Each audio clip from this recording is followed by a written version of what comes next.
Great. Well, welcome to the Family Farm Defenders podcast. We're going to talk with those on the front lines of building a just food and farming system. In this episode, we'll explore how federal funding cuts and the Trump administration's policies are affecting farm workers and small-scale farms. Our discussion will be led by Anna Pesek from Over the Moon Farm and Anna Obregón from Alianza Campesina.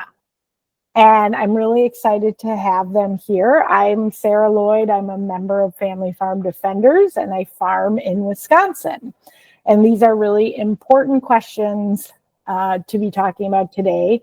I am going to kind of kick some things off. Maybe if folks want to do a little brief introduction about themselves, and then what we're wanting to know is, how have the federal cuts that we've seen with the new Trump administration and the DOGE, the quote unquote government efficiency work, how has that impacted your work, your organization, your farm? But maybe I'll go in a non-alphabetical order and have Anna Pesek kick things off. Sure. Thank you so much for having me, Sarah. I'm excited for this conversation. So my name is Anna Pesek, and I co-own Over the Moon Farm. We are a direct-to-consumer farm business located in rural eastern Iowa in the Delaware County area. And at this juncture, we primarily raise farrow to finish hogs. So we finish about 100 purebred Berkshire pigs a year from our herd of sows that we've been slowly building up for the last couple of years. And then we raise pastured poultry, including chickens, turkeys, and ducks. We raise about 3,000 to 4,000 birds. And then we also partner with a variety of other young and beginning farmers to help create markets for their products. So we're partnering with 2 other young queer farmers in central Iowa to sell their grass-fed beef, and also have been building partnerships around lamb, and one other family that's helping raise some poultry for us as well. So we've really been working to build a more robust supply chain for Over the Moon.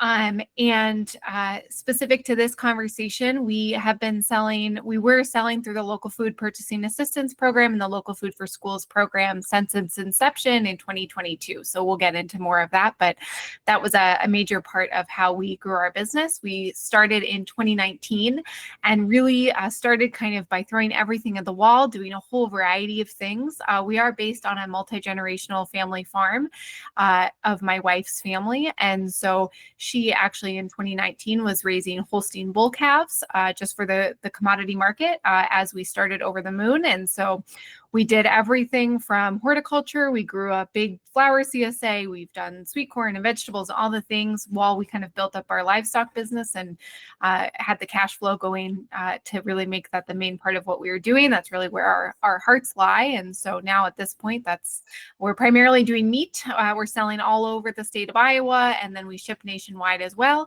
And so really we're doing the work of trying to feed people in our community and trying to support rural Delaware County through our business and economic opportunities.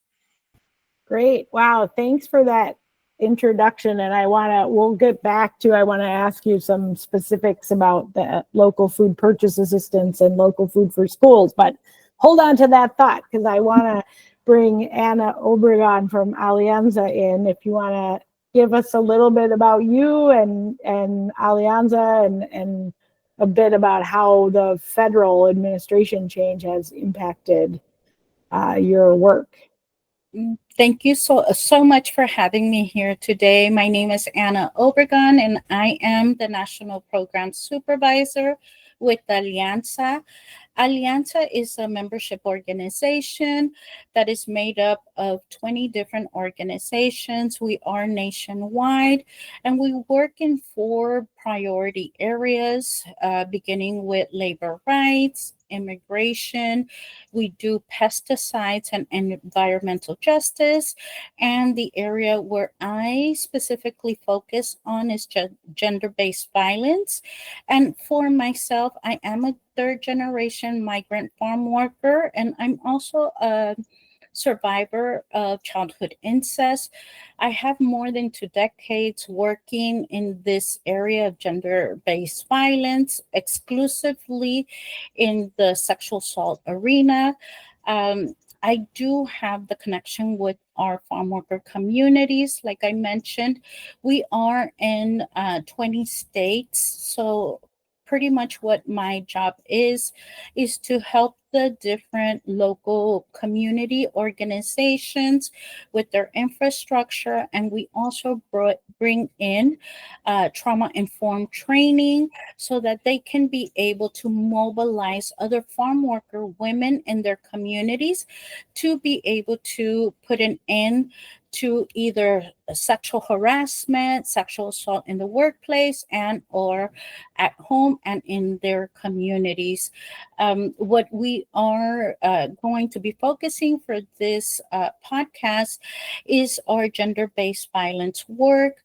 Through this work, again, we provide trainings for our own farm worker women to be the peer responders to other women who are experiencers.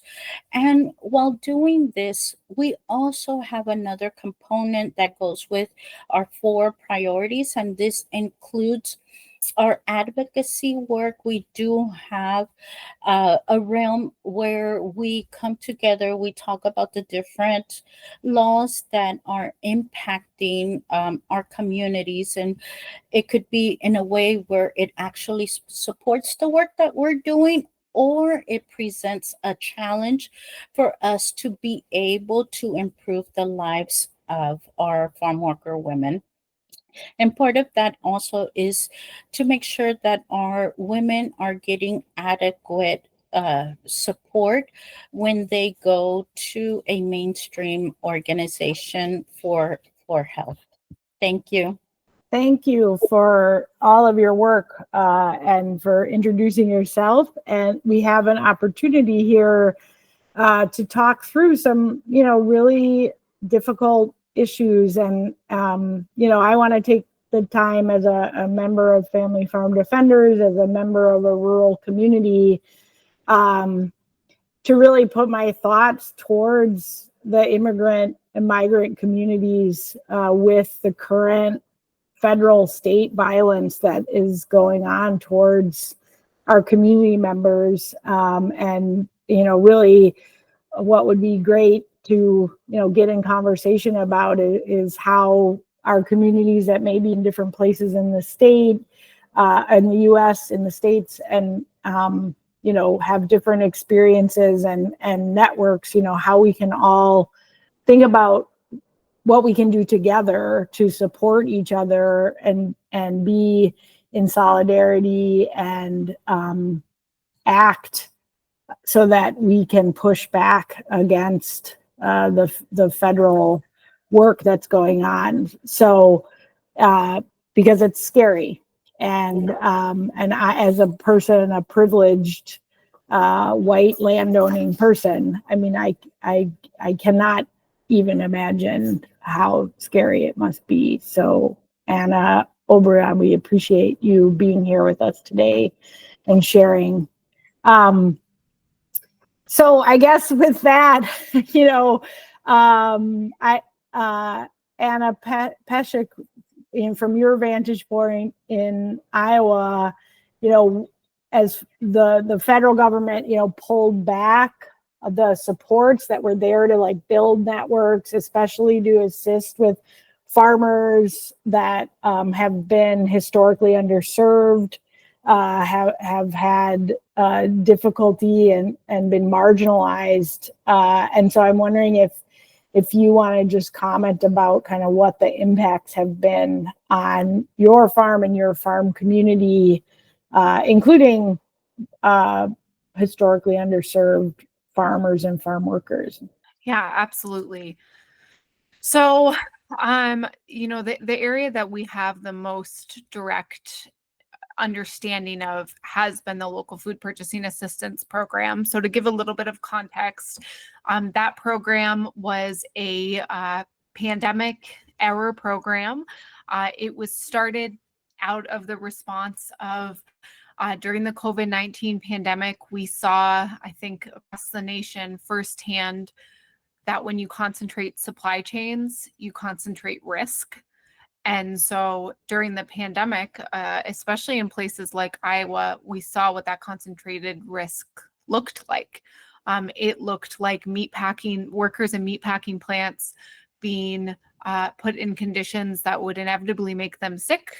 Thousands of people died. So I think probably much more than we know. So many people were sick in those plants. We also saw farmers and hog owners that had nowhere to take animals, and so they were euthanizing animals in mass in confinement barns, and so we saw what that kind of risk in our current supply chain looks like.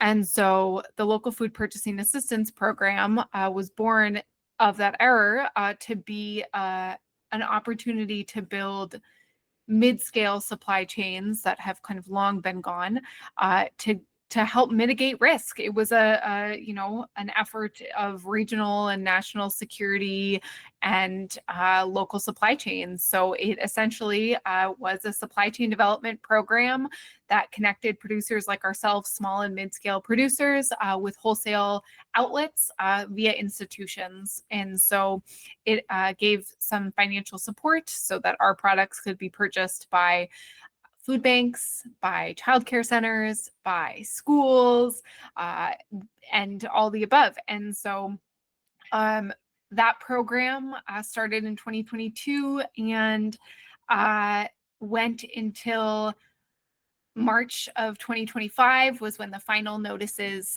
came around that the program was being cut, and when there was national press around what was happening. So we're talking about $1 billion nationwide.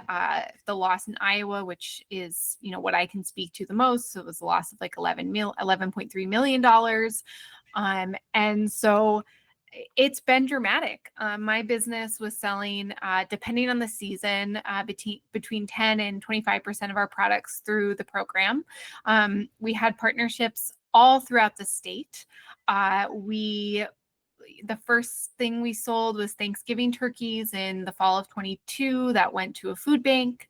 That helped us have increased cash flow. It helped us expand. And so since then, we've really been building our business with this, additional 10 to 25% market access that otherwise we wouldn't have at all. And so it looked like Thanksgiving turkeys, but it also looked like we did quite a bit of direct distribution in the more metropolitan area of Cedar Rapids, primarily to low-income apartment buildings of immigrant and refugee folks in Cedar Rapids. So we were able to distribute directly like bags of our poultry, which made it so folks that maybe couldn't get themselves to a food bank had easy access.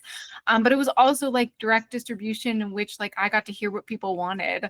And so there was folks where I was able to supply them with duck, which is really hard to find and not something that you can easily get in a food bank or otherwise. And so I was able to give people farm fresh, really good food in abundance, in a way that supported our business, but also supported the small butchers that we're working with. So our poultry goes up to Stacyville, which is on the border of Iowa and Minnesota. It is in partnership with the Regenerative Ag Alliance. Stacyville Poultry Processing is running an incredible operation, committed to dignified conditions for their workers, committed to dignified conditions for the animals, all of the above. It truly building the food system we want to see. And so for us, we're taking animals, we're supporting their business, we're supporting our business, and we're feeding people. It's a win-win all around. So we could take more birds, we could take more turkeys, have the supply chain to do so. Same thing with hogs. We're building we basically only could build our sow herd because we had the cash flow in the market because we had other access because of the local food purchasing assistance program. And so we really went from doing like 10 hogs to doing 100 in the last 5 years. And it's hard to imagine that would have looked the same if we didn't have this backdrop of this like supply chain investment program. And in terms of the cuts, I often say that when we look at these supply chains, it's like comparing apples and oranges in terms of like comparing a commodity supply chain of something like hogs and poultry to what we're doing. And so really without the price supports and without the understanding that the investment is necessary to build these more decentralized, less risky, but less efficient supply chains, we need that type of federal investment. And there's really nothing as big or nothing can do it in the same way that the federal investment could. And so I think it's a really important role that is played. And again, it's apples to oranges. People have asked, why can't we just continue like selling to the food banks and food pantries and schools in the way that we have? But on a national level, a federal level, we see the cuts that everyone is experiencing and the way that we're all parties are being squeezed. And so the funding just doesn't exist. And my cost of production for my independent 100 animal farrow to finish sow operation, it is so incomparable. My cost of production is so much higher and so much different. So it doesn't work. And so I think that it's a huge, so we're just looking at the loss of, that percent of our market is gone. It has been gone since March. And, that's deeply disappointing. I have said over and over again, it was a win-win for everyone. It was good for eaters. It was good for our communities. It was good for farms. It was good for rural communities. It was good for butchers and other small businesses that were working hard to build something different as well. And without it, it's just a loss. Like it's just a loss all around for all of those things. And we want to be building a business that feeds people in real ways and can grow. And, I see definitely more stagnation is likely the case. Like we are producing less birds this year. I feel more stressed about everything, right? Like that's the reality. And it also means like pivoting again to really focusing just on selling all of our products to individuals, which is hard. I think even other wholesale outlets like restaurants, it's not comparable, right? Like we do have restaurant accounts and they're taking like 15 chickens or something at a time, which, we're grateful for every order always. But that's very different than knowing that like there's communities and institutions that, you can be moving a truckload. It's very different. And we just, the decisions made by the federal government closes that door and closes it hard. Yeah. Yeah. Thank you for explaining how that was working with your farm and for your community. And I think this, all the momentum that was built with the support to get more food from farms to eaters through the food access centers and other participants in LFPA, local food purchase assistance, and then through the schools. We have experienced the same situation in Wisconsin with the Wisconsin Run program, because the programs are run at the state Department of Ag level. And it really is the pulling of the plug or the shutting of the door, because I felt like things were starting to click, and the new relationships and really understanding what it could be for the smaller and mid-sized farms to kind of have some guaranteed markets that allowed them to kind of get their feet under them, and then allow them to build out the business was really, we have experienced the same thing in Wisconsin, that it's just a big loss for all of the folks that were participating. And Anna Obregón, from your the work that you're doing and the women and women that are experiencing violence and the risk of violence and how that connects in with the agricultural systems. I guess if you could share a bit more about kind of how are things looking, what programs did you have that you can't offer anymore, and how is the community responding to that? That is a very loaded question, and absolutely, this is something I feel that many organizations are dealing with. This was one of the most devastating losses that we've experienced during this time is a cut to our Department of Labor FAIR grant, which is fostering access, rights, and equity funding. And it's really important to get a background of the situation of our farm worker women, who we call campesinas. First of all, our women come here to work very hard to try to maintain and sustain a family with a very limited budget. We know, first of all, they don't get paid a lot of money, but they make miracles with the little that they do have. And when I think about the loss of one program, two programs, I think about it not just being a program, but this is a lifeline.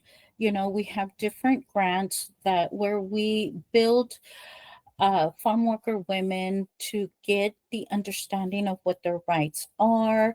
They come to this country, many of them, looking to build a family where they can be able to flourish in their communities, many times not thinking about the violence that they may experience at their workplace and or the other injustices. For example, many times uh, their employers take advantage of the little money that they do make or the hours. They don't pay everything that they're supposed to.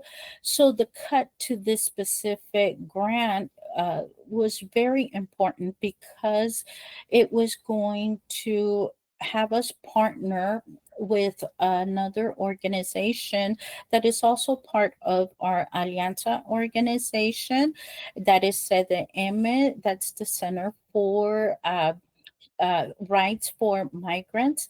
And they were going to be providing attorneys who work legally on these issues related to labor rights. And one of them includes discrimination, where they cover that support also for sexual harassment and assault.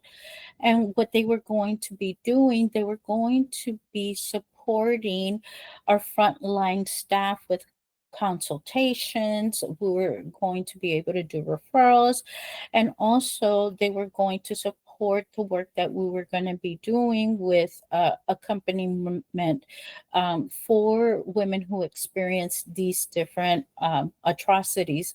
And so this really takes us a step back, and then just to think about the climate that we have now. uh, Many of our women, to start off with, are fearful of authority because many of them have been just treated, not just now, but for many, many years and for generations. Many have been treated badly when they go out and seek help. So having other farm worker women who learn about, what are their rights, they learn how to support them in through advocacy, similar work, they are able to help them, mobilize within their communities so they themselves can start making the necessary changes. And that includes, starting with themselves, looking at themselves and, thinking, I have these rights. What am I able to do with these rights now that I have this information? And then looking at their families and making those decisions to keep their family safe, and then this goes outward, because once you train a campesina and give them all of this information, one thing they always keep in mind is that their home is not just the place they live in, but it's actually their whole community. So if something unsafe is happening within their communities, they're going to be there, and they're going to find a way to work with others in their communities to change these different situations that may promote violence in one way or the other. And sometimes these changes are very slow, and sometimes it takes a while to look at them. But if we want long lasting changes, it's best to involve those who are in the midst of these situations, because they know what they need. They're the experts in their communities. They know what would work and what will not work.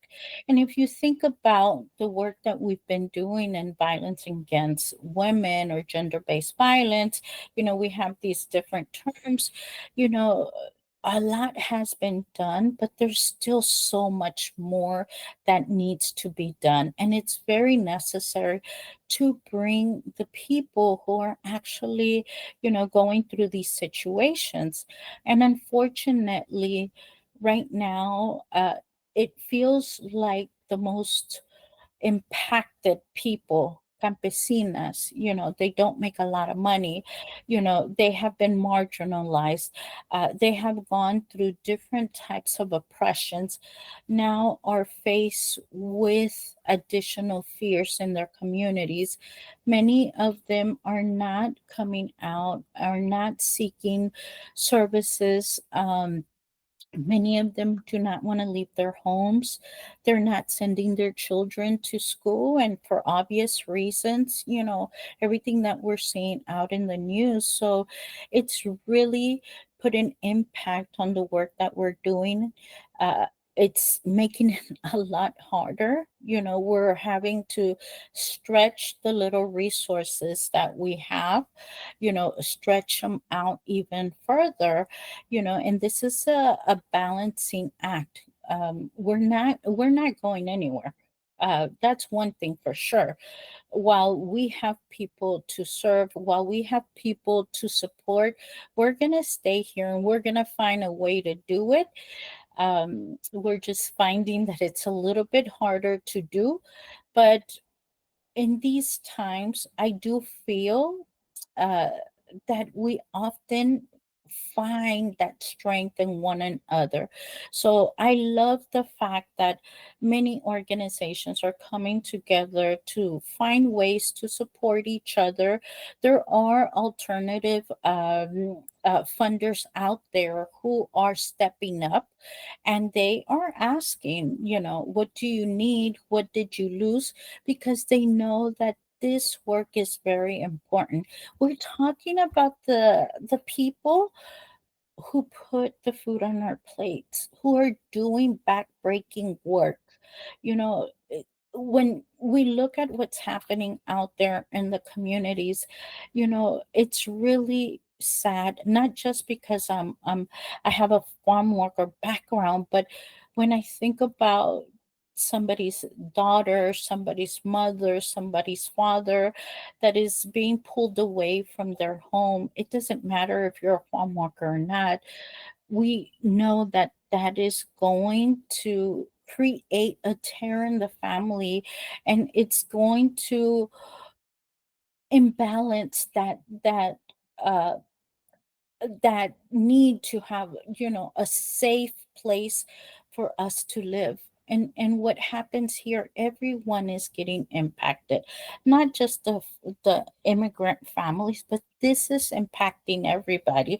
And let's be honest, what we're seeing out there, it's not just about immigrants. I am a citizen. I was born here in the United States, and I am feeling the fear. I am walking around with my passport because I know that if I look like an immigrant, if I'm brown, I may be stopped. And since we don't know, the uncertainty is with everything. So we don't know what's going to be respected or not.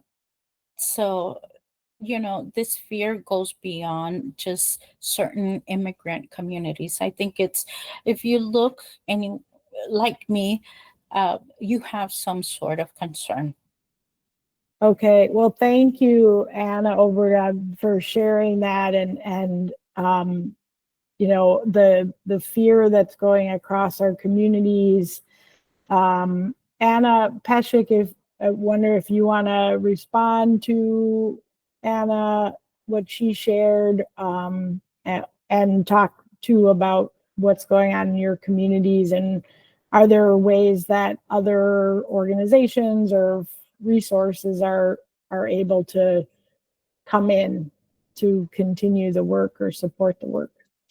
Yeah, I would just also say thank you, Anna, for sharing your experience and your work on this podcast. I think it's so vital that this is what we're uplifting. And I would also say, I think it's just important to frame, you're working with the folks that are really feeding people and feeding communities. And, I think that sometimes in spaces when we're talking about farms, even like ours, we're a tiny, tiny, tiny drop in the bucket, right? Like we're producing like 100 hogs, a year.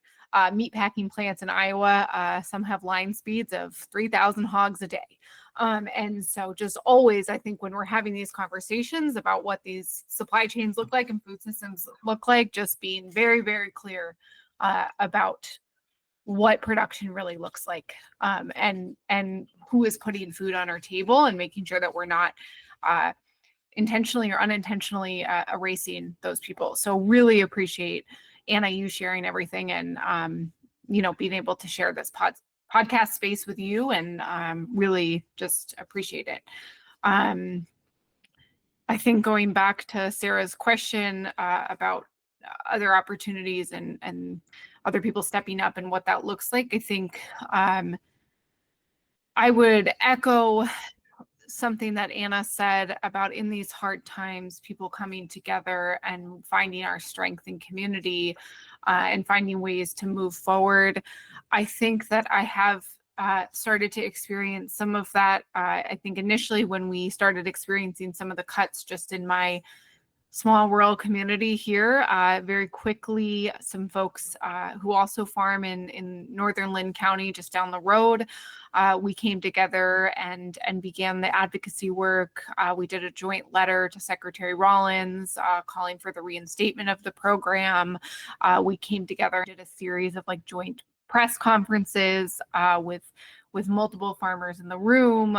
We started thinking about what are deeper ways that we can collaborate to support each other, given the challenges that we're experiencing and given the lack of market access. Similar conversations have happened with some of the institutions we've worked with, whether that be food banks. We have stayed in close contact with specifically the Northeast Iowa Food Bank, which is quite a large one in the Waterloo area, and through a small amount of private funding, we were able to continue doing some distributions. So we had been, through LFPA, been distributing monthly to the small Delaware County Food Bank. So we did access some private funding to continue that through at least this spring. We just finished distributing there. And so, finding alternative routes, and I think also just finding ways to continue to share these stories. And again, just a tiny drop in the bucket. I think I think it's important to talk about how programs like LFPA did have an equity component to them. They were run differently in every state, as Sarah said, so I can only speak directly about my experience in the state of Iowa. But we did have a tier system. So there was tier 1 and tier 2 farmers that were part of that program. And so tier 1 farmers were those who had been historically marginalized. So it was farmers of color, it was beginning farmers, it was women. LGBTQ farmers fell into that category. And so there was intentional efforts across the supply chain and throughout those programs to prioritize purchases coming from tier 1 farmers to open up those opportunities. And so I think when we talk about what can we build instead as LFPA goes, as it's gone away, and as these programs have been defunded, to make sure that we are holding up that we're not shying away from what made that program different and what made it work. And I do think that equity component was one. It made it more accessible to a range of farmers, and again, making sure that we're could spread the way that those funds were distributed. I thought that was we were starting to do something really special. And like Sarah said, it takes a long time to build these connections and to rebuild systems that are better for everyone. And so I think we were just starting to kind of see what that could look like when the rug got pulled out from under us. So yeah. And I think, I kind of wonder too. Now, again, it has to do with the states, because I'm trying to imagine Florida and imagine Iowa and imagine Wisconsin and say, well, okay, if we have to think about the federal government as not a useful force, in our lives, and actually as a force that is, coming after our community members and taking away rights rather than protecting rights. I am sadly sometimes one of those optimistic people that believes in small d democracy and believes that there can be, communities can come together and do good things, and there is some role for government. I try to think, well, should we just move everything down a couple levels in, how we organize things at the state level, at a county level, at a, even the town or village level, would we be able to kind of keep some momentum going? But obviously, rights of people being able to be in a place in community, if a federal government is coming after them, then it doesn't really matter what the village rules are or the county rules are. I don't know, Anna Obregón, if you have any thoughts about how that could work, or what are the biggest pitfalls of that right now? Well, what I can say, Sarah, is unfortunately, farm workers are not part of the standards, the farm labor standards that protect workers. The only state that has protections for farm workers is California. We have some protections in other states, but nothing like you see in California.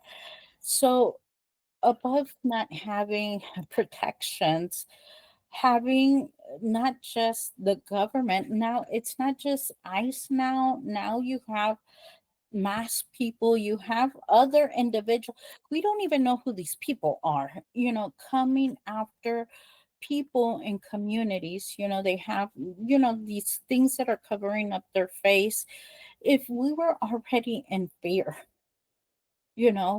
having someone come up to us, like, they look like criminals to us. What's the fear of, why are you hiding your face? If you're doing your job, didn't hide their face before. Why are you doing it now? uh, so to me, they're just trying to create more fear. And I mean, they're doing a really great job, but I think uh, we have been in situations before. uh, COVID was mentioned early on in this podcast, and Anna mentioned, the work, how their work started. You know, we have to look not just for solutions for the moment, but we need to have that optimism that this is going to change. And in doing so, I always say, all these hardships that we're going through, unfortunately, somebody is going to have to pay the price of everything that we're going through. But ultimately, it's going to make our community stronger. When people realize that a lot of the vegetables, a lot of the crops that are, or even in dairy, or even in meat farms, when these things are not harvested, when we are lacking our food, unfortunately, many times that's when we're going to say, you know what, we need to stop this. And we have heard this administration say that they're not going to focus on farm workers. Unfortunately, what we're seeing in reality is very different. And it's really hard to say, as I'm in Florida, and the situation in Florida is very difficult. It depends on the governor, it depends on the representatives that we have in our state. What we're experiencing here is very difficult. Since May, when we lost our grant to be able to provide this essential service, to have people actually uh, review if a person who was experiencing sexual harassment or assault had some type of legal remedy. We don't have this anymore. So we are caught in a situation where we're trying to fend for people who don't have rights, and we are looking at other laws to see what can cover them, either locally through the state or federally. Um, and unfortunately, there is no answers where there's a lot of uncertainty. We don't know. But what I do know is that it is important to come together, um, and make sure that we are letting folks know that they are not alone. We're going to continue to do whatever we have to do to get their rights upheld. It may take some time, but we're not going anywhere. That's one thing for sure. Thank you for that. Yeah, Anna P, are there, places that you think we can apply pressure in our communities or across our states together in the crisis of now? I mean, I think that we have to continue working together and finding ways to apply pressure. I think that looks like lots of different things. I think that looks like organizing together with existing institutions like family farm defenders, like our farmers unions, like the various organizations that have existed, and coming together and making sure that we're asking for what we need and what we want, and also making it clear that we don't stand with what's happening across the nation on a federal level, in our world of food systems and beyond. And I also think that it is an opportunity to look back at historical experiences where people have organized in rural places, and to look to the future of what we want to build together and what we can build together, and what does it look like to have a system that is just and dignified and safe and all of these things. And I think we have to believe that it's possible. I always say that, farming is an endurance sport, I think. And I think that so is organizing. Organizing is an endurance sport. And I think that, hope is a practice of endurance too. It's hard. And, we look to our leaders. Hearing Anna talk, I think, it's really inspiring, and to see, just to hear the experience of how people are getting through these times. I think the only way through is together, and that feels really clear. Yeah, I think just keep building and keep moving forward and working on the practice of hope and the practice of organizing. I'll ask you both, like, what's your kind of go-to source right now for information, for hope? Like, are there places you would direct people that they can, figure out how they might be able to participate and support and be allies in this fight? Well, we've had to move some of our work. It was already done remotely. We have Zoom calls, so we can be able to get members from all of our different organizations together. And we're really getting the hope from the community. Our people are very resilient. This isn't the first time we've gone through stuff. We just have to figure out a way to be able to work through this in a way that least impacts our communities.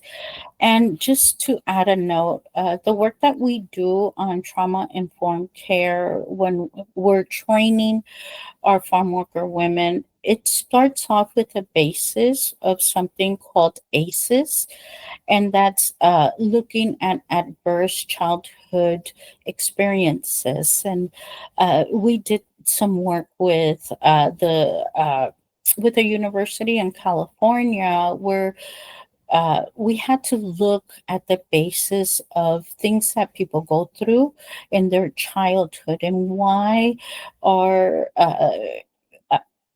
why are teenagers experiencing these different abuses, or why are they in these situations where they're being exploited? And it's really important to note that it's not just farm worker women who experience these things. When we talk to women, we know that this is more prevalent than we would like. So we use the basis of all these different things that we're learning, and we develop culturally specific exercises. We help the women develop plans for self-care. We do mindful practices because, what we do know about women in whatever situation they're in, usually the woman is the one that brings the teachings into their family, into their communities. So if you want to make sure that you are sharing something that is going to be useful for the family, share it with the mother, with the sister, with the women in there. Not that the males don't do the same thing, but it's more like we've seen it more with women finding ways to incorporate things that help us be able to reduce stress, in these times where there's so much things that are bombarding us, making sure, for example, that we don't pound down more stress with things that we don't really have certainty about. There's so much stuff on social media. If it's not something that you really know is happening, for example, a raid in your community, do not bring it up. Make sure, take videos, take pictures, then you share it, because we do want to have caution. But let's also try to share anything that we can to support our communities, because we need it. Because we can feel like we're being pounded and we can see like there's no hope, but there is resiliency within our communities. And I'm talking about everybody's community. Right now, everybody's getting impacted with what's happening. So let's make sure that we are the voices that continue to work together and make sure that we share these tools, and these tools are available. We can share them. We have a booklet that is very, very simple to follow, and it talks about how the brain can, if we're not mentally okay, how the brain can then impact our bodies, that can then impact our overall health. And it's something very simplified, but then it also comes with a handout that gives you different tips that what you can do within your own home. You can do meditation, you can do different things to let out stress. Dancing, movement is really good. We're talking about farms, we're talking about farm workers. Being in nature is also really good for us, making sure that we appreciate what we have. And that's another thing, having the gratitude. I know right now it's something that's very difficult to do, but if we look for it, we can definitely find it. Thank you for that hopeful and that idea of moving and being in nature, and as we make sure we can be resilient, so we can be out there and allied and supporting and working with our communities. Anna P., what do you see from your side of the states? Yeah, so I would say, when you're figuring out how to kind of make sense of the moment, just whenever possible and wherever it's possible, to be hearing stories from people that are on the front lines, that are experiencing things, whether that's, reading the impact that a specific program had on a farm, or if that is, learning about the specific experiences that farm workers in Florida are happening or they're experiencing. Where it is possible, hearing those stories from the people that are experiencing them is going to be the most impactful and its truest form. I think that it's easy to feel overwhelmed and the noise is great. And so, figuring out how to be discerning about what we're taking in and from who we're taking it in from. And I think spaces like this podcast, and there's many others doing similar things to hear these frontline stories is really important. I know in the state of Iowa, the Iowa Food Systems Coalition has been doing their own podcast too, putting out episodes speaking from people that have experienced various impacts from the administration and other decisions that have been made to share their stories. So I think, where we can center stories is really, really important for building knowledge, also building resilience, building language about how we talk about the moment that we're living in. I think all of those things, the more it can come from people's lived experiences and stories without the messiness that comes sometimes from the in-between, is helpful. So if you could wave your magic wand and have a program to support your communities, what would that look like? I have always said, my mother is still a farm worker. She still works in a packing house, and it's amazing to see how she can stretch $1.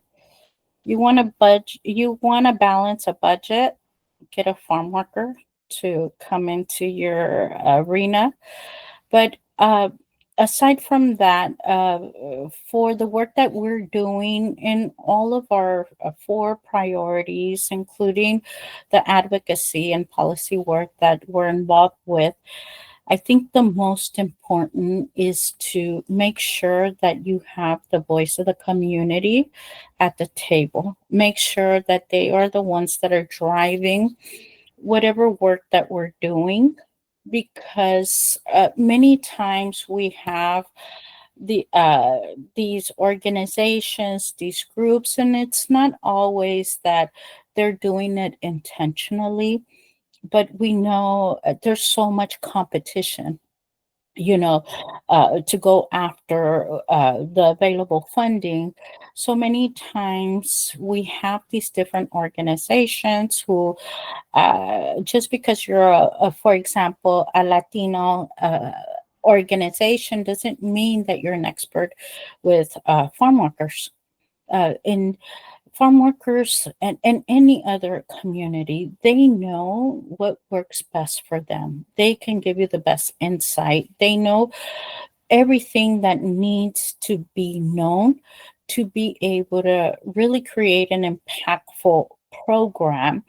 So I would say having funding for culturally based organizations, where you actually have the people from the community. And what does that look like?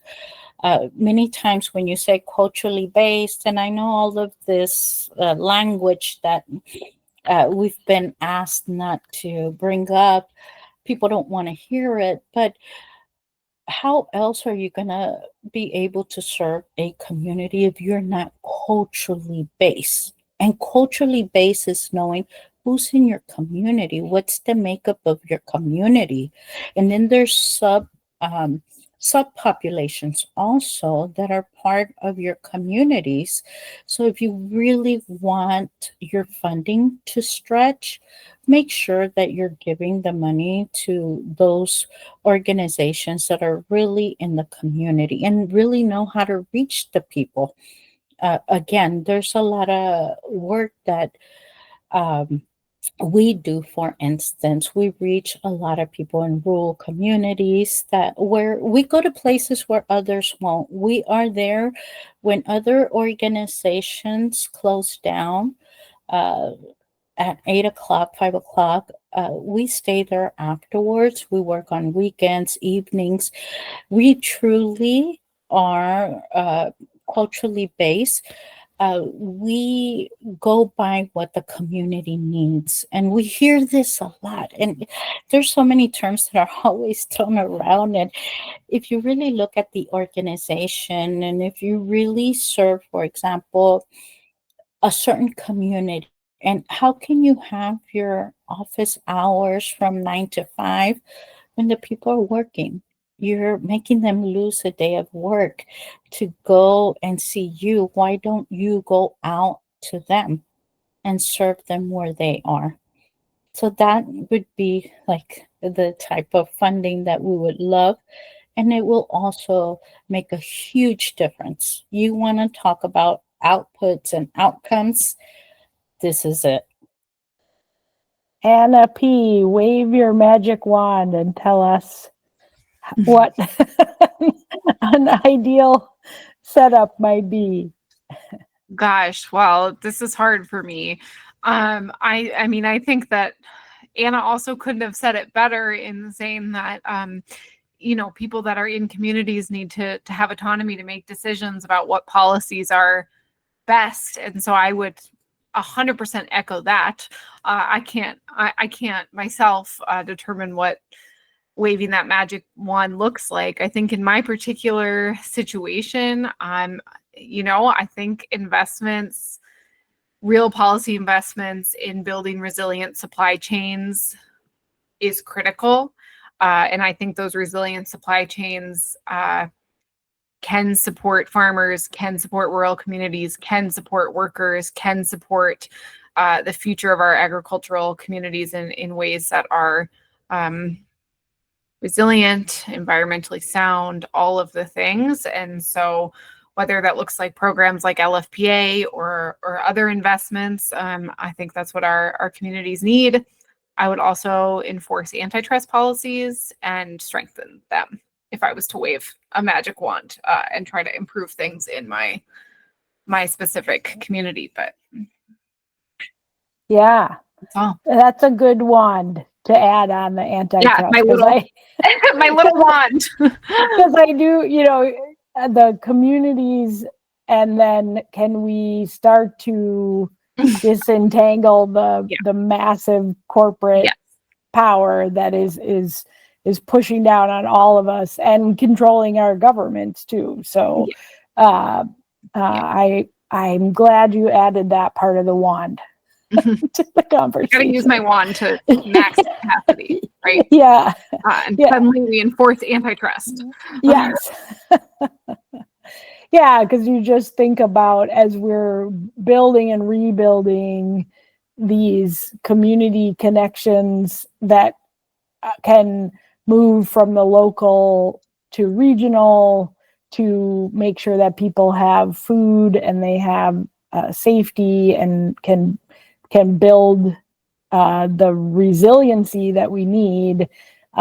We have to take the pressure off of these political economic structures that are making us feel like we're always backed into a corner, and making people feel like they have to accept these violent state government actions because that's somehow what we need to do, which is not acceptable.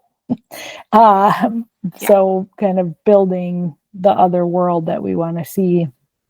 And, I appreciate so much, as a member of Family Farm Defenders, and, that is in alliance with National Family Farm Coalition and part of Via Campesinas in North America, just like how we can all be working in our communities with the people that have their feet on the ground and know what we all need ourselves, but then together, and bringing that together is our strength in these hard times.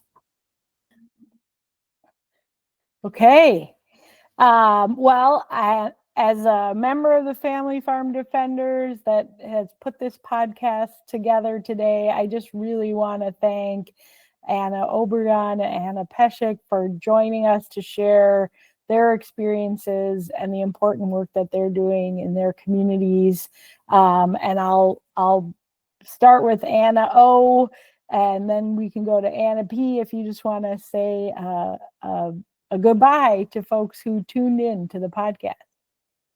First of all, thank you so much for having me here today, and for having this platform. It's really needed. I think we need to bring out more voices of our communities to make sure that people really know what's the impact of this climate that we have going on right now. And thank you, Sarah. Thank you, Samson, for the support that you're giving us. And on behalf of Alianza, let's keep looking forward and finding ways to support each other.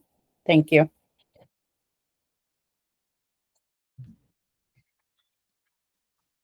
I would just say, thank you so much for having me and for giving a platform to continue to share these stories. It feels like now, 5 months into the funding cuts that are impacting our farm the most, the stories, we don't want them to get lost. We want to continue to be able to share them and advocate and keep them in the public awareness as much as possible. So really appreciate the Family Farm Defenders for hosting this podcast, and Sarah for being just a wonderful MC of it, and just appreciative of being able to share this space with Anna and have our stories platformed in this way. So thank you.